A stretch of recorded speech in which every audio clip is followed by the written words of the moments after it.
Greetings. This is Paul the Poke from PaulthePoke.com. Today's topic, Israel divided.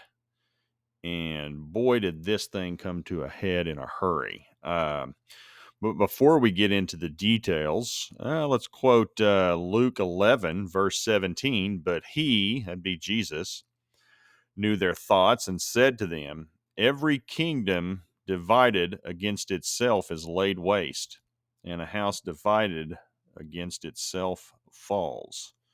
We do well here in the United States to pay attention to this verse. It's a simple truth. You're not on the same page. You're divided. Things are going to break down. Gets laid waste.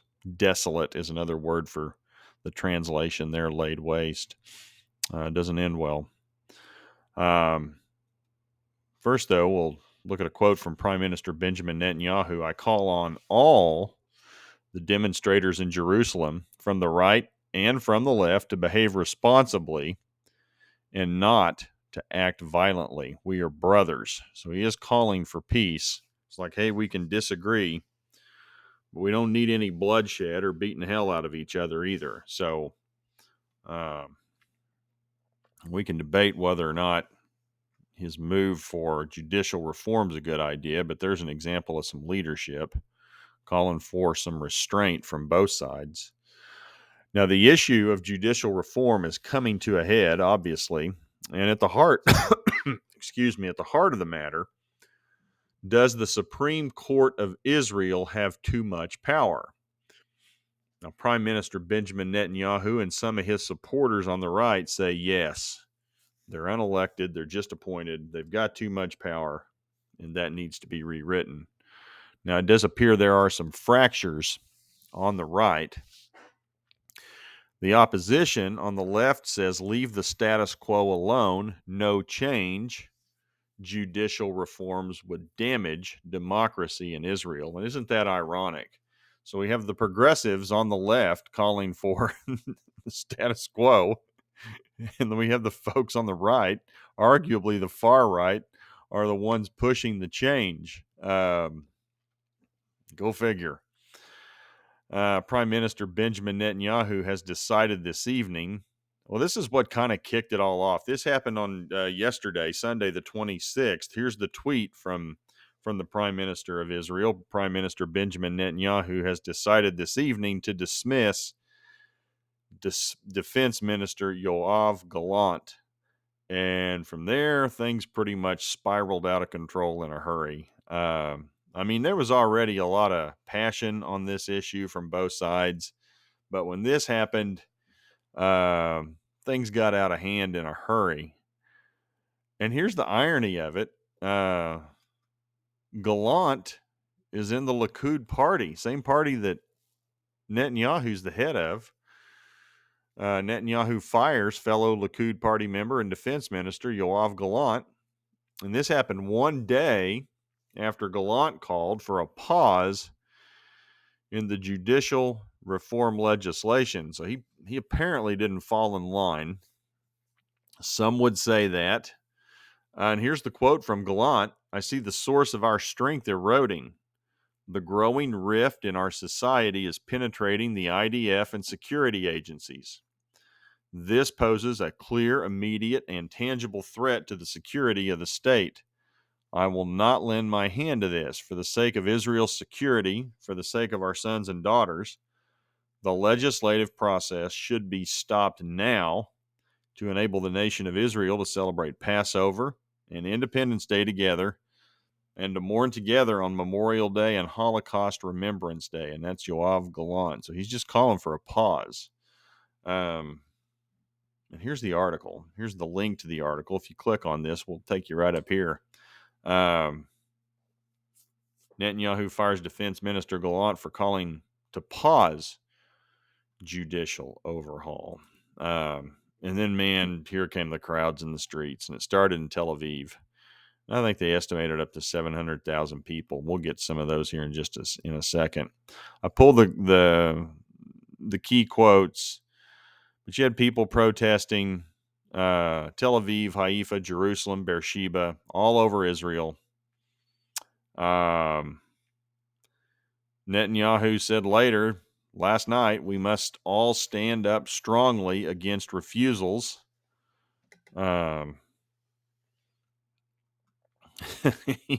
Initially, he's like, gonna hang firm.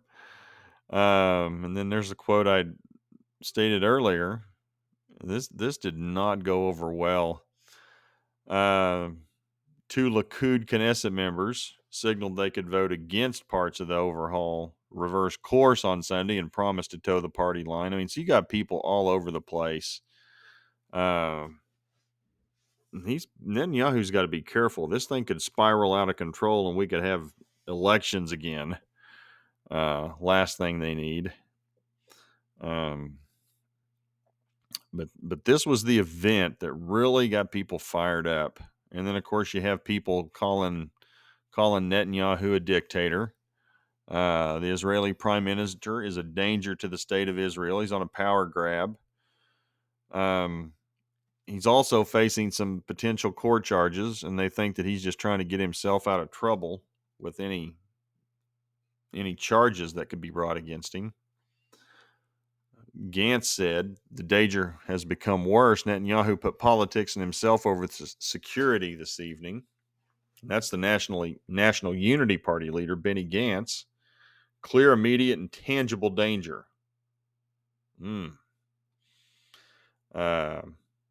Another right, I believe he's to the right, Avigdor Lieberman, called a former defense minister, called Netanyahu's axing of Gallant dictatorship at its best.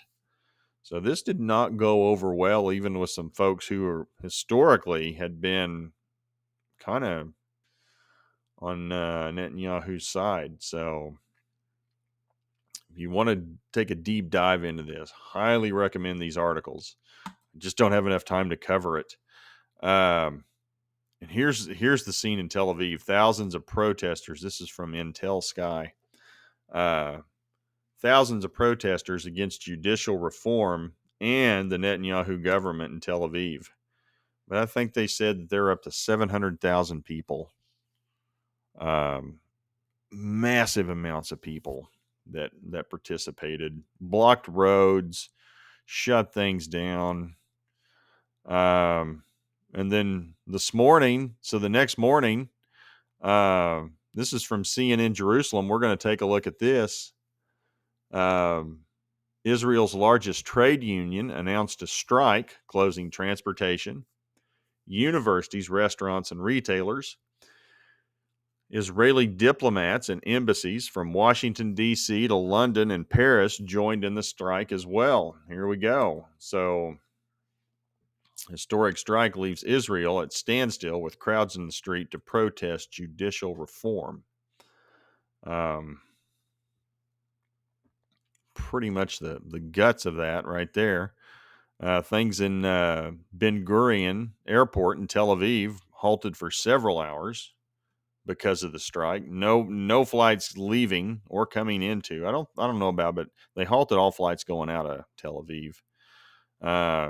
Strikes were announced following Netanyahu's decision to fire Defense Minister Gallant, and became the first member of the cabinet to call for a pause in the reforms. So, here they go.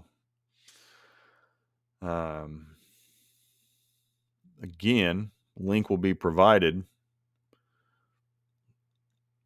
to this article from CNN. Madness, loss of control, loss of direction. Clearly a miscalculation. Don't have a dog in the fight. Just kind of reading what people are saying. I know those who are ardent supporters of Netanyahu just are going to call this an insurrection. Didn't fall in line, and of course the left are going to join in. It's pretty clear.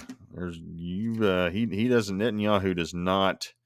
He doesn't have full backing of his own party. He's got a lot of pressure coming from his own party. So, and part of his coalition government. You got some people even saying, hey, the reform is necessary, but we will do it, but not at the cost of a civil war. Again, for those of you who want to take a deeper dive, get more details, go to this CNN article. I tried to pull the ones I thought would be the best. And it's like some people are like, why would you pick CNN? Well, I think it's important to see what all sides are saying. So I got, sources from Open Source Intelligence, Times of Israel, Fox News, Piers Morgan, CNN, Israeli I-24 News. So I'm trying to get a good cross section of opinion here, and then let you all make up your own decisions, give you some resources to take a look at this stuff. Critics say Netanyahu is pushing through the changes because of his own ongoing corruption trial. Of course, he denies it, but it does look a little suspicious, you have to admit. Because if you could excuse yourself or pardon yourself, it's pretty convenient. I don't know if he did or didn't do it. That's not the issue. It's not a good look. The optics on this are not good. Anybody's being honest about it. So we have that angle of it.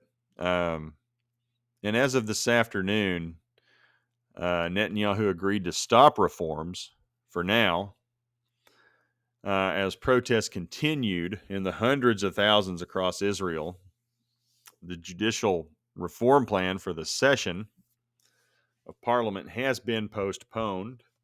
National Security Minister Ben-Gvir and Prime Minister Netanyahu agreed to table the issue. And here's a quote. So we'll give you some. Well, this is from. I don't know if I have this up. I need to put this link up from Fox News. Mistake there on my part. I'll add this in later. Israel's Netanyahu agrees to halt judicial reform for now as mass protests continue. And this is a nice overview of just the whole thing that's happened from Fox News. Just kind of gives you the headlines, the big picture items that have taken place, the main people involved, on the right, Itamar Ben-Gvir, head of the right-wing Jewish power faction. He was going to resign, but later made an agreement with Netanyahu that sees his wish of forming a National Guard unit approved in addition to some budgetary wins. So Netanyahu had to make some concessions with him. This whole thing is just really appears to have blown up in Netanyahu's face. We'll see. And then Piers Morgan, Uncensored. Let's click on this. Here's the link to it. You can see the whole interview down here to the left. See clips with the interview from Netanyahu. So if you want to listen to this, I don't know if I'm sure there's a free trial, probably cost you something. But you can sign up, get a free trial, watch the interview, I suppose. You could do that. I-24 News, English version. This is out of Israel. Israel's main labor union, the Histadrut, I can't say it, ends its strike after Netanyahu announces postponement of legislation on controversial judicial reform. So Ben Gurion Airport is apparently reopened. Labor union in strike as judicial reforms paused. So, and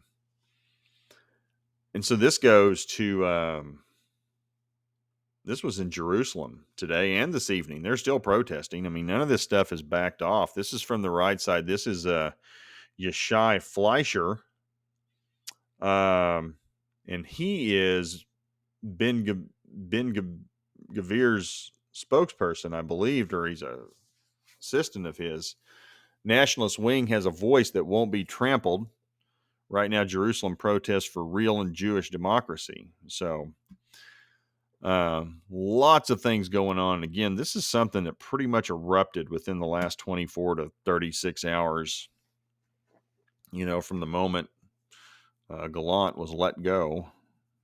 And he's a member of the Likud Party, same as Netanyahu. So there's some infighting within their own house. let alone, of course, the people on the left in Israel are like, okay, watching those on the right go at it. They got some fractions. And again, goes back up to the quote from Jesus, a house divided against itself, it falls, and every kingdom divided against itself is laid waste. And the verse after that also points out that Satan's ultimately divided. He's going to fail too. But he's not going down without a fight. And I'm going to close with this. If you don't think Israel is ripe for a political leader who will bring unity and healing with everything that's going on, we have no idea where this thing's going. But it is clear Israel is looking for someone who will unite them, bring them together, and have some healing. I'm going to close with this. 1 John 2, verse 18, children, it is the last hour. Mind you, this was written close to 2,000 years ago, and it was called the last hour. So we're in overtime. And just as you heard, the Antichrist is coming. Even now, many Antichrists have appeared. From this we know that it is the last hour. And I could have taken verses about the man of lawlessness. There are plenty out there. I chose Daniel 8, verses 23 through 25. In the latter period of their rule, and if you go back a few verses, it's made very clear by Daniel. It's talking about the end times. When the transgressors have run their course, a king will arise, insolent and skilled in intrigue. His power will be mighty, but not by his own power. It's by Satan's power. And he will destroy to an extraordinary degree and prosper and perform his will. He will destroy mighty men and the holy people. And through his shrewdness, he will cause deceit. This dude is going to be a liar like we've never seen. I mean, we've seen some good ones in our time. Don't get me wrong. We got some people who will stand up there with just no conscience whatsoever, look right into the camera, and just lie their ass off. They don't have a problem with it. This guy's even going to be better. And he will magnify himself in his heart. He will destroy many while they are at ease. He will even oppose the Prince of Princes. That'd be Jesus. Now he's going to get smoked. Not Jesus. Jesus will smoke him. But he will be broken without human agency. So this is what's coming. Now I don't know if this is the time or not. But if it is, if time is winding down, and if we are on the verge of his arrival, and I'm referring to Christ there, you can bet the Antichrist, this person, if he is alive and watching right now, you can bet your bottom dollar he is taking notes and scheming, and he is going to come with all kinds of power, false powers. Well, they're not going to be false. It's going to be very convincing with miracles. And what he's going to bring will be ridiculously convincing, so much so that even the elect, Christ said, could be deceived. I think it's time to be on alert, pay attention, think, discern. We are called to think and discern over and over and over and over. Think, discern, pay attention, be on alert. We're in some real interesting times. And I've got stuff coming. This is probably coming in the next couple of days. We got all kinds of activity. China is on the move in the Middle East big time. We got Putin moving some nukes around in Europe. We got some currency issues taking place. Petrodollar's on the verge of not being the power currency anymore. We got all kinds of stuff happening, and it is happening very fast. But we're going to cover that later in the week. But wanted to touch on this because this just really blew up in a hurry. Please feel free to share with others. We got the spring feast coming up here in about week and a half, 2 weeks. I think it starts around the 5th or the 6th. So about 8 to 10 days or so. But A lot going on. Just wanted to share this update with everybody, what's taking place in Israel. And pay attention. Pay attention, especially somebody who's coming in the name of peace and somebody who can bring all this mess together and solve all these problems. And he's not going to be good. He is not going to be good. So we'll see what happens. We'll keep an eye on it. Appreciate you guys following along. Take care. Have a good evening.